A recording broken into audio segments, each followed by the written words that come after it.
It's a cogent critique, movie review. He's breaking down the silver screen, no sugar coat. He tells what it means, from plot holes wide to scripts that shine. He'll cut through hype with the sharpened line. Hey, what's going on, everyone? Today I want to talk about A Quiet Place Day 1. Now, most of you know I hate most Hollywood movies these days. Most of them are absolute garbage. All we have are reboots, a reboot of a reboot of a reboot, sequels, and crappy found footage style horror movies. But A Quiet Place Day 1 was actually a fairly decent film. In fact, I think it might be one of my favorite films of the past couple years. Now, I know I'm maybe a year late to the game on this one, because this came out in 2024.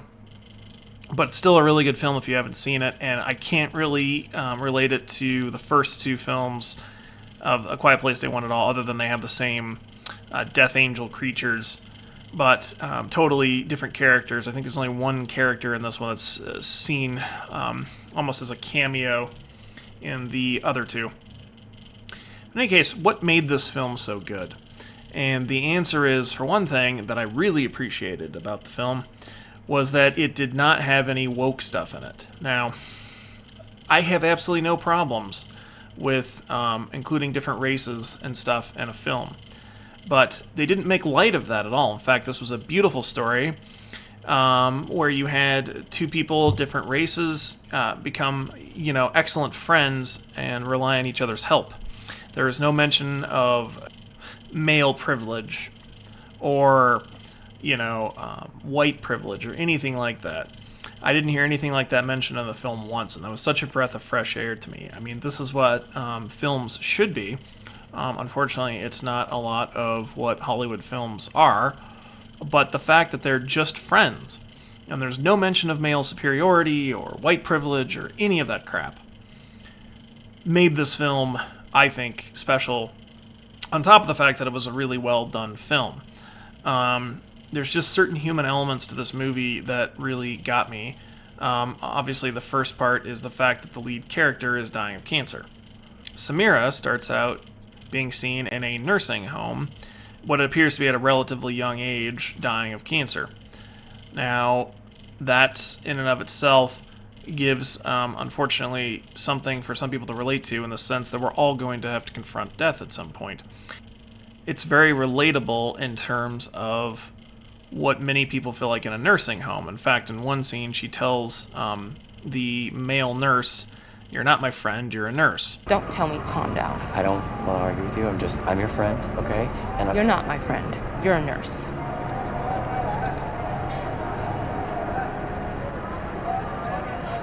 And unfortunately, that feeling resonates probably with a lot of people in hospital-type settings. And that is sad, because I actually think the nurse in this case did care about the lead character. But that doesn't mean that feeling is not felt by other people. Now, the other part about this film is the second character, Eric, is visiting from what appears to be the United Kingdom and went to New York for law school. And interestingly enough, he just kind of befriends her. He needs a person to reach out to, and unfortunately, as much as I claim that I hate people on this channel sometimes, we all do need some help from the outside world. We need that contact, we need friends, we need family. And so he's just longing for a friend, because he's obviously highly confused and disturbed by the situation around him. And one of the most beautiful scenes in this entire movie, I thought, was the magic trick. You see them after Eric has assisted Samira with getting her, pain medication, and they both want to get a pizza. And some people have criticized this movie, saying, "What is the deal with this pizza obsession?" But it's not the pizza and it's not the monsters that makes this movie what it is. I don't want you to think about the monsters. I don't want you to think about the pizza. It's us as people, what we have to confront. It's also two guys that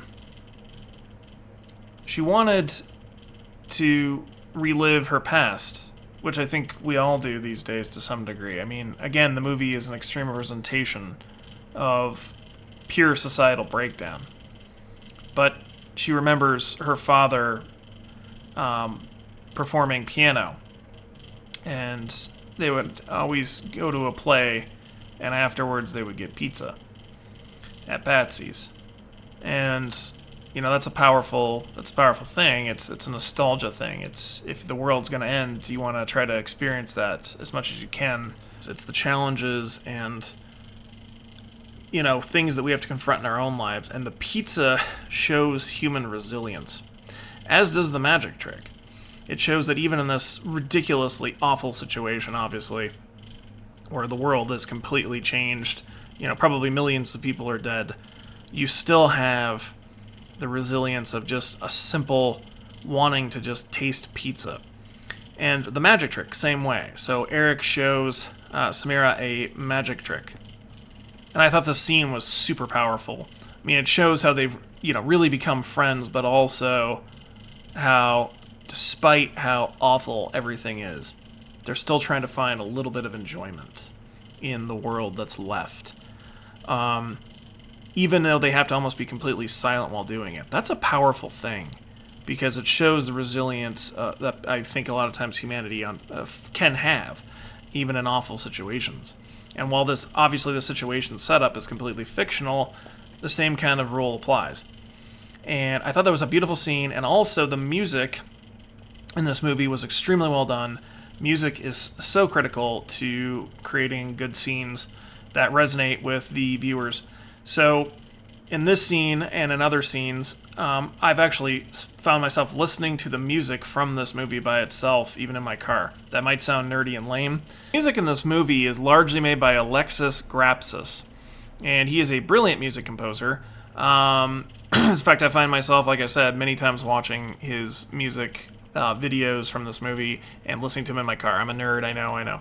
But the magic trick is powerful. It's got a slow build up to the song. It fits the scene perfectly. It has that nostalgia feeling. It gives that feeling of humanity, what's important. And it isn't even just the magic trick scene in the movie. You have scenes, for example, Marionette. At the very beginning of the movie, Samira is watching a marionette show. And it's kind of the last semblance of any normalcy in the world that's left. So the movie is really good. There was a lot of really good music scores in it. The friendship that they have, I think, is super powerful. And then another scene that just really, pulled on my heartstrings was when Eric reads Samira's poem about time. And if that isn't perfectly eloquent of how all of us should be feeling these days about time is just slipping through our fingers. From days to seconds to hours. And by the way, Alexis also made a song about that as well called Days, Seconds, Hours. Pretty decent song. That's part of the soundtrack as well. And again, I'm not here to plug his music. I'm just a fan. I'm in no way affiliated with him in any way. But you will notice that's so illustrative of life. And it's not even has anything to do with the monsters. It's just such a human scene when he's reading that poem. And you can tell Eric realizes that, at that point she has some very serious health condition where time is becoming thinner and thinner and thinner for her. But at the same time, like he says, until months, to days, to hours,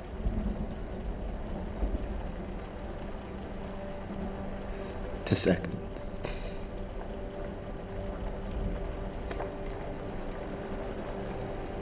But not now. But not today. And sometimes I try to remember that myself, on a personal note.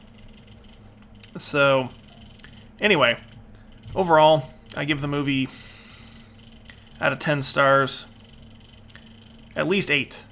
At least 8. Obviously, there are better movies on the planet than this. I understand that. It's not as good as certain movies. but it's pretty good.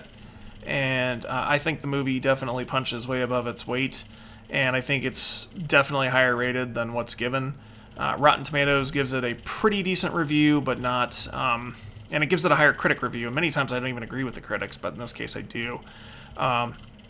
Overall, really good film. So if you haven't seen it, I recommend watching it. And even if you have seen it, it's worth a watch again. I remember I had a movie professor once that told me, we all look and we all watch, but we miss things.